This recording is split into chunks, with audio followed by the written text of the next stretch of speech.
সোমবার কণিকা নাথ ভৌমিক নামে এক মহিলাকে আটক করলেন পূর্ব আগরতলা থানার পুলিশ। থানার ওসি রান্না চ্যাটার্জি জানিয়েছেন, গত 12/9/2024 সালে ত্রিপুরা হাইকোর্ট থেকে একটি গ্রেফতার পরোয়ানা ছিল কণিকা নাথ ভৌমিকের বিরুদ্ধে। তখন পুলিশের একটি টিম কলকাতায় গিয়ে কণিকা নাথ ভৌমিককে গ্রেফতার করতে পারেনি।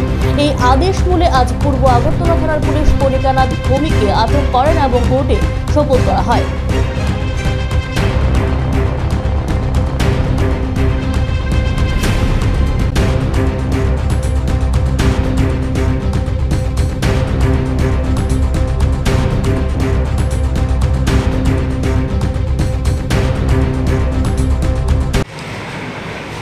শ্রীমতী কণিকা নাথ ভৌমিক নামে একজন ভদ্রমহিলার বিরুদ্ধে একটা নন বেলেবল ওয়ারেন্ট ইস্যু করা ছিল, আমাদের অনারেবল হাইকোর্ট অফ ত্রিপুরা থেকে ইস্যু করা হয়েছিল।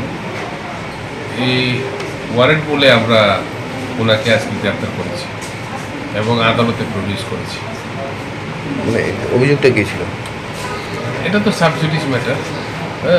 আমাদের কাছে ওয়ারেন্ট ছিল, একটা নন বেলেবল ওয়ারেন্ট, আমরা ওয়ারেন্ট বলে অ্যারেস্ট করেছি। কতদিন হয়েছে মানে এই ওয়ারেন্টটা বেরিয়েছিল?